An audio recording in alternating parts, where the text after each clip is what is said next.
Hey there, my friend. It's Dr. A from the Fit Father Project and the Fit Mother Project, and I want to welcome you to today's awesome video where we're going to be covering a very important question that my team and I get asked by thousands of people, and that's, Dr. A, how often should I work out?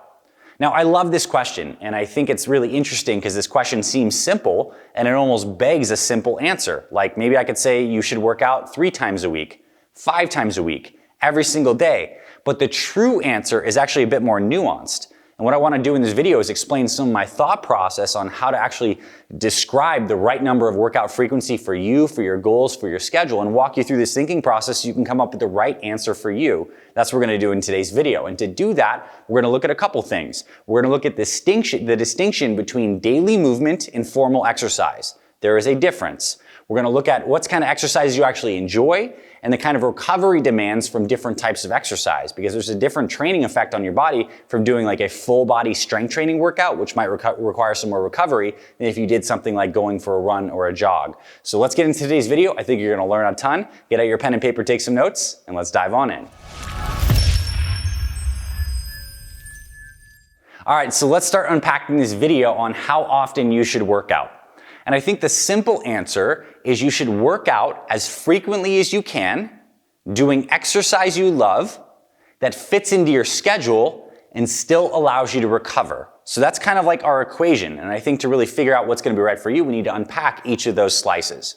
And the first thing I want to talk about is the distinction between daily movement and formal exercise. It's far more important if you're starting to get your body moving and develop the momentum of exercise that you check the daily movement box and then you worry about exercise and formal workouts later. And what I mean is this, is the human body is meant to move. We function best when we're moving. And moving doesn't necessarily mean going to a gym and doing formal exercise. In fact, when we look at the longest living people on the planet, these centenarians, these pockets of longevity around the world, these people are not doing P90X workouts. What they are doing is moving their body every single day. They're outside, they're walking, they're doing gardening and different kind of work around the house. They're moving their bodies. And what we know from the research is when you move your body, everything works better. Your circulatory system works better. Your brain works better. Your hunger hormones remain more regulated. So if you're sedentary right now and you're sitting for a long period of time, the first and best thing you can do is start to move your body daily before worrying about how many workouts to slot in.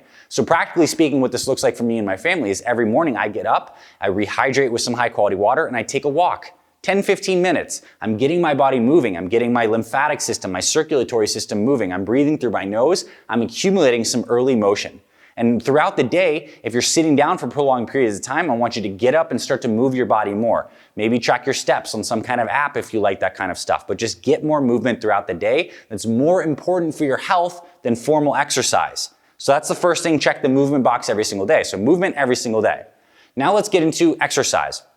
If you're someone who's just getting started, I think I like to be on the more conservative side of how many formal workouts you put into your schedule. I think 2-3 times a week of scheduled workouts is a great place for beginners to start. And I'm calling you a beginner if you're really trying to build exercise momentum, you don't have a lot of experience with exercise, schedule workouts every other day. And what I mean by like a formal workout, it's in your calendar at a specific time and you know what you're doing. So you have a workout. Maybe you're following one of our Fit Father or Fit Mother workouts. You know you're getting the workout in at 7 a.m. before breakfast, or you're getting it in at 5 p.m. after work. Whatever it is, it's in your calendar, it's there, and you know exactly what you're doing, and you space that out 3 times a week.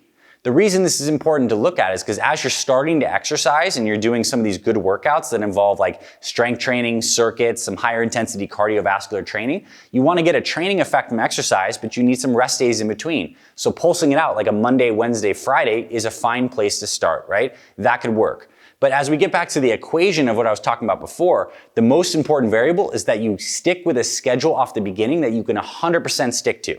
So if 3 days a week is pushing it for you and you're very busy, then 2 days a week is what you should 10 out of 10 commit to. Because what you want to do is start to build momentum, because you can build on momentum. But what's going to happen if you say, oh, I'm going to work out 5 days a week, but you're currently working out 0 days a week, the likelihood of you sticking to that is pretty low. And that's going to lead to you not building momentum. Maybe you're feeling guilty and you're not building the positive momentum. So for beginners, 2-3 times a week is great. And I recommend you do some of our Fit Father and Fit Mother workouts that involve strength training, cardio, and flexibility all in one, using the kettlebells and the dumbbells and these strength circuits, these metabolic resistance training circuits, probably the best way to start.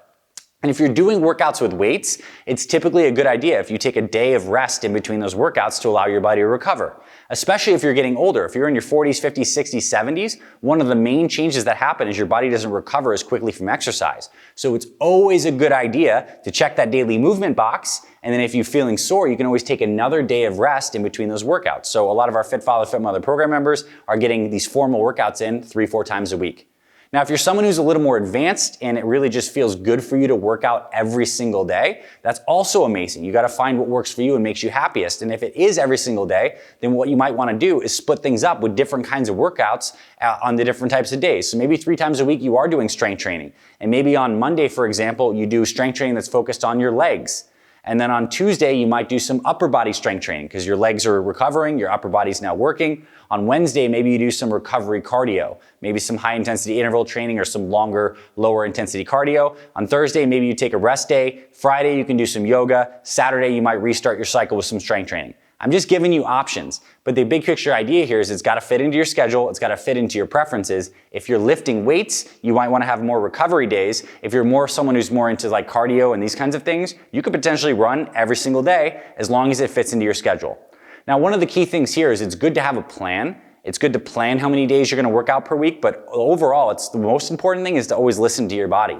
If your body's telling you, I am sore, I am tired, I'm feeling run down, I'm hungry, I need an extra day of rest, it's always okay to take an additional day of rest and do your workout the next day. This is called auto-regulation, listening to your body and allowing your body to inform you on what it needs. Because remember, exercise is a stimulus. It's giving our bodies some kind of signal to adapt and grow and recover, but that growth and recovery happens during the times when we're not exercising. And if you're looking at losing weight, I also need you to know the most important thing you can do is clean up your diet and your nutrition. That's going to be more important than any kinds of workouts. So if you worked out, in fact, we've had clients that have lost over 100 pounds that have never touched a dumbbell or a treadmill. They just walked every single day. They checked that morning movement box, and they also just ate a nice calorie-controlled, balanced diet. So you can lose a lot of weight without formal workouts. If you're a beginner, 2-3 times a week is great. As you get more advanced, then you can increase your frequency, but I'd still recommend you maybe have at least 1, if not 2 days of complete rest to give your body time to just rejuvenate. Because if we continue to push and train and we're not listening to our bodies, we can get run down, we get sick more easily, we get more prone to injuries, and as we get older, that recovery capacity is a little bit slower, so taking more rest is something that's definitely advisable. So that is my answer on how many days you should work out. It's dependent on where you are in your journey, doing exercise you love, what fits into your schedule, and what your recovery capacity is. And what I would say is ultimately you might want to get to a routine where you're doing different types of workouts every single week. Strength training 2-3 times a week. Cardio and some kind of stretching stuff 1-2 times a week. Rest days completely 1-2 times a week. And you develop your own routine and flow, because what works for you long term is your routine and flow. When you establish that, then you can be consistent, and when you're consistent, you get long-term results, and that's what I wish for you. So I hope you found this valuable, my friend, and if you are someone who's starting out, or if you're someone who's advanced and just wants to mix things up, then I highly recommend you check out our Fit Father and Fit Mother programs. We literally give you everything. The exact schedule that meets you where you're at, whether you're beginner or advanced, will help you build your schedule. We'll help you grow that schedule over time as you get more momentum. We'll show you exactly what to do with strength training, with stretching, with cardio flexibility in a way that's so simple, that works and feels great on your body. You can do it at home or at the gym. We'd love to have you inside our programs as well to help you really dial this stuff in. Hope you found this valuable, my friend. If you like this, give us a thumbs up, hit subscribe, and if you have any questions, comments, you just want to chat with me and the team, you can comment below in the comment box and we'll get back to you as soon as we can. Thanks for being here, my friend. I'll see you around the channel, and I'll talk to you very soon.